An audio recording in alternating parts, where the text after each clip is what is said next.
everyone. අද අපි යනවා ගෝල් කිව්වට අපි යන්නේ whales watching වලට. දැන් අපි ඉන්නේ ගාල්ලේ සර්විස් ස්ටේෂන් එකේ නතර කරලා අපි මුලින්ම යන්න ඕනේ තංගල්ලට. මේ 3-day trip එකක් තමයි අපි යන්නේ. හෙට තමයි අපිට whales watching බලන්න තියෙන්නේ. හෙට අපේ උදේ පාන්දරම යනවා. ඉතින් morning අපි පැක් කරගෙන ආපු ඒ වීඩියෝස් ටික මට ගන්න බැරි වුණා බබත් එක්කලා. ඉතින් අපි බලමු අපේ බබත් එක්කලා අපේ බබා මේ ඩවුන් සවුත් යන ෆස්ට් ටයිම්. ඉතින් අපි බලමු අපේ ට්‍රිප් එක කොහොම වෙයිද කියලා.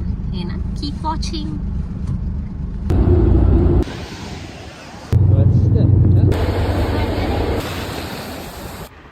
කාලට යන අතරතුර සර්විස් ඒරියා එකේ නතර කරලා අපි ලන්ච් වලට නතර කරා. ඉතින් බබාට ලන්ච් දෙන්න ඕනේ නිසා අපි ගෙදරින් මුකුත් ස්පෙෂලි රෙඩි කරගෙන ආවේ නැහැ. ඉතින් එතන තිබුණු ෆෘට් සලාඩ් එකක් අරගෙන ඒක බබාට කවන්න පටන් ගත්තා. ෆෘට්ස් ටිකකුත් මම දාගෙන ආවා. ඒකත් මම වෙහිකල් එකේදී කැවුවා. ඉතින් මේ තියෙන්නේ අපේ බබා ෆෘට්ස් කන විදිය. ෆස්ට් ටයිම් තමයි මේ වගේ චුටක් ලොකු කෑලියා කන්නේ. ඉතින් ෂෝක් එකට එයා කෑවා. ඇත්තටම හෙට තමයි අපිට whales watching තියෙන්නේ. ඉතින් අපි මේ තංගල්ලට තමයි යන්නේ. අපේ හස්බන්ඩ්ගේ යාළුවෙක් තමයි බුකින් එක දැම්මේ. එයාට වැරද්දලා එයා ගාල්ලේ දාන ඕන එක තංගල්ලේ තමයි දාලා තියෙන්නේ. එයාට පොඩි මිස්ටේක් එකක් වෙලා. ඉතින් තංගල්ලට අපි මේ යන ෆස්ට් ටයිම්. ඉතින් චුටක් දුරයි තංගල්ලේ ඉඳන් ගාල්ලට. ඉතින් උගලන්ට පේනවා ඇති මේ ක්ලයිමේට් එකත් හරීම වෙනස් වෙලා තියෙන්නේ. අපි සර්විස් ඒරියා එකෙන් එළියට දාපු ගමන්ම වහින්න ගත්තා, ආපහු පායන්න ගත්තා, ආපහු වැස්ස පටන් ගත්තා. ඉතින් මම ගොඩාක් බයෙන් හිටියේ අපිට හෙට වේල්ස් ලව බලන්න බැරි වෙයි කියලා. මොකද වැස්ස නිසා.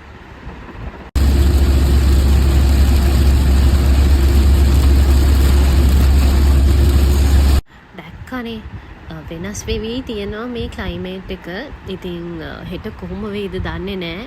ඉතින් we'll hope for the best. පනවාගේ රැක ගන්නම් ඔබේ ළඟ ඉන්නම් දිවේ තිබෙන තුරා. අපි තංගල්ලට ඇවිල්ලා බීච් එකට පොඩ්ඩක් ආවා හවස් වෙලා. මේ මගේ බබා බීච් යන සෙකන්ඩ් ටයිම්. මුලින්ම අපි බබාව එක්කගෙන පෝට් සිටි එකට. ඉතින් ඒක නම් මේ වගේ රැල්ල නැහැ ගොඩක්.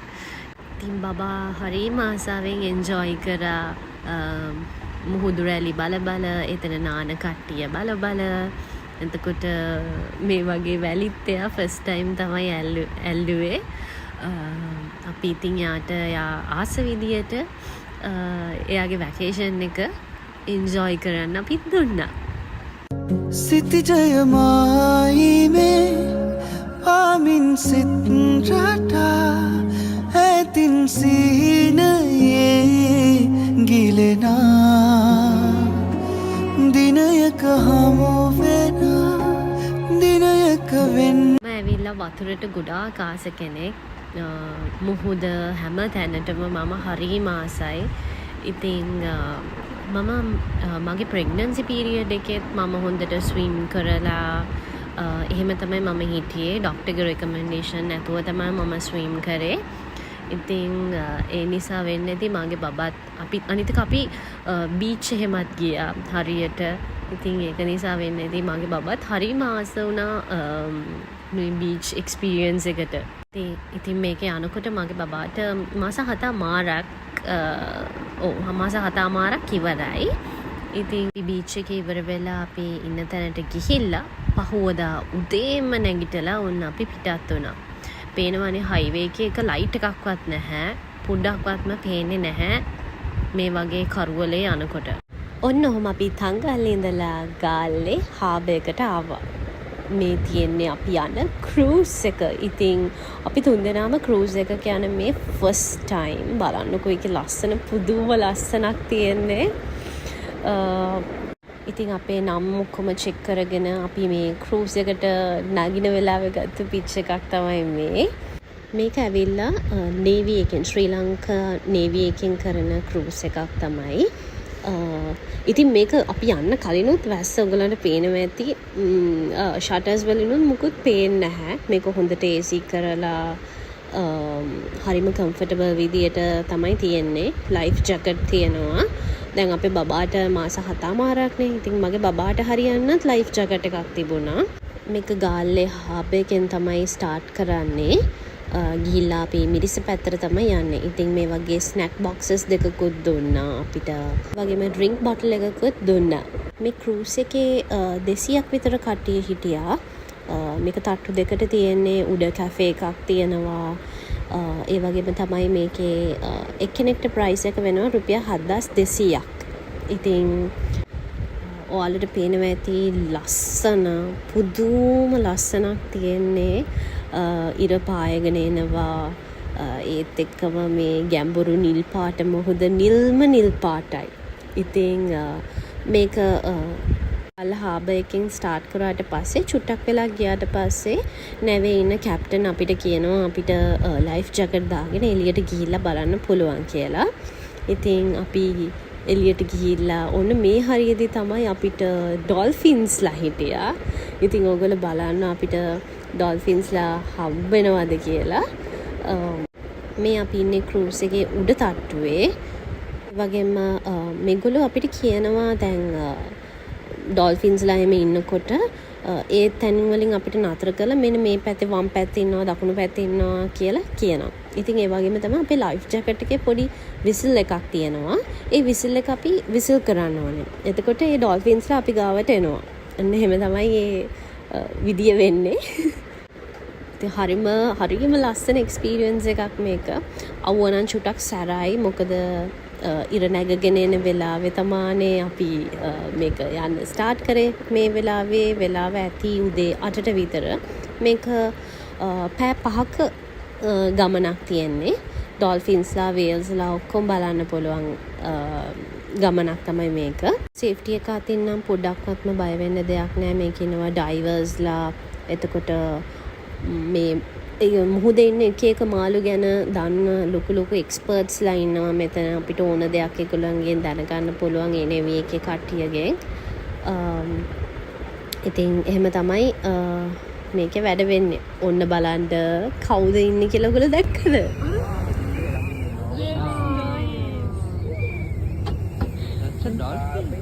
Not a dolphin. hari.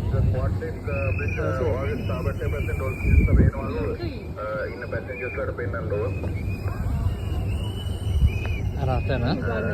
Ari, laka. Ye me pattata. He's coming. Hari balan. Ari.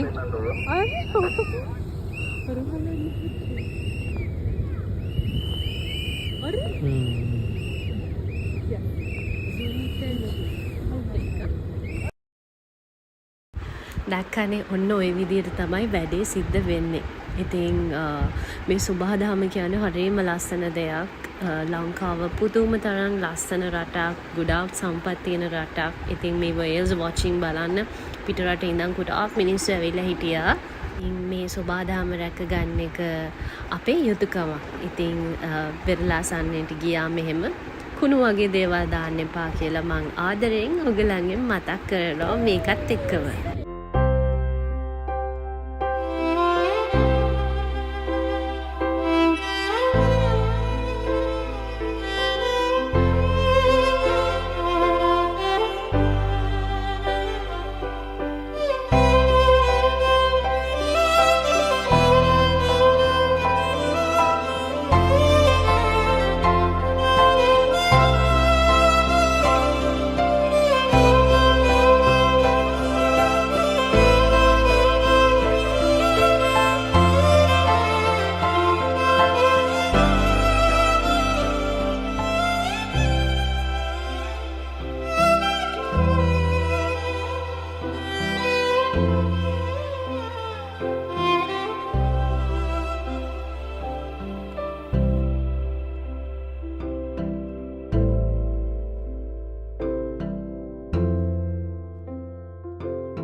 දැක්ක නේද? ඒ හිටියේ ඩොල්ෆින්ස්ලා. මේ වගේ ඩොල්ෆින්ස්ලා ගොඩාක් හිටියා මෙතන.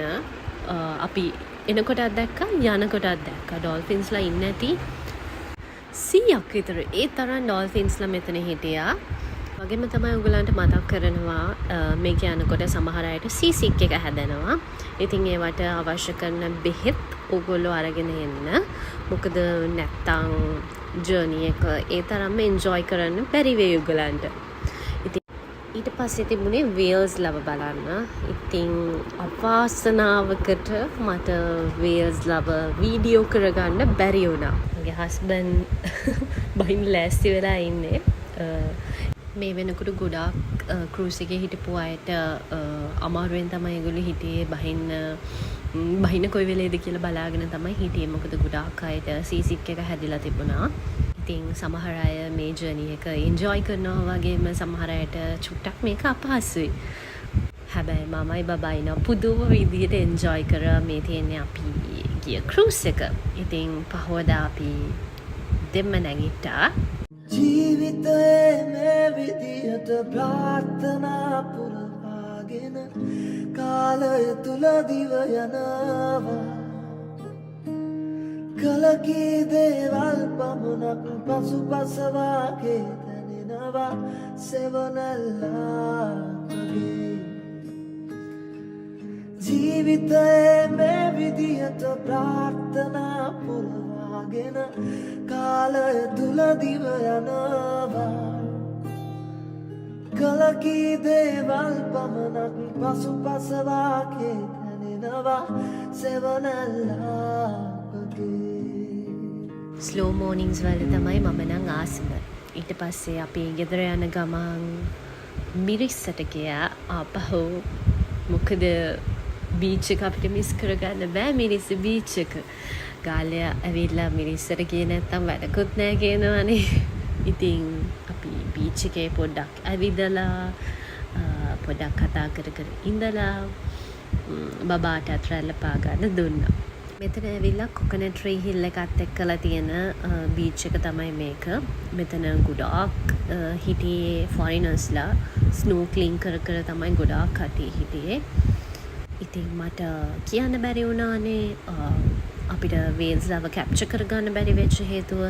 ඉතින් වේල්ස්ලා බලන අතරතුර අපේ ක්‍රූස් එක විතරක් නෙමෙයි ඊට අමතරව තවත් බෝට්ටු ඇවිල්ලා තිබ්බා.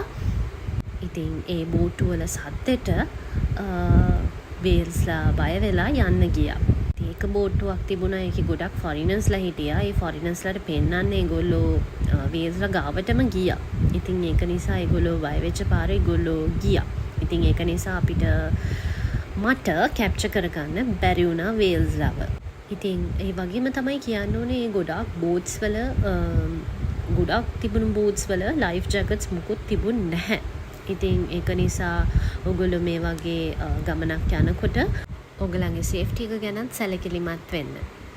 මේක මුකුත් පේඩ් ප්‍රොමෝෂන් එකක්වත් මොකක්වත් නෙමෙයි. හැබැයි මගේ එක්ස්පීරියන්ස් එක තමයි මම කියන්නේ.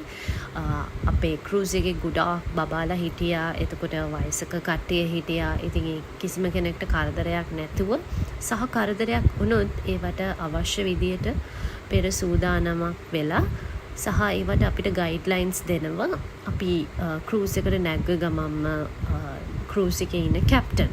ඒ වගේම තමයි මාස 7මාරක බබෙක් එක්කලා මේ වගේ ගමනක් යනවා කියන එක හිතන තරම් ලේසි නෑ. ටිකක් අමාරු වැඩක්. මොකද බබාට අවශ්‍ය කෑම බීම ඇඳුම් පැළඳුම් හැමදේම මාසෙකට හරියන්න බඩු ගොඩක් අරගෙන යන්න වෙනවා.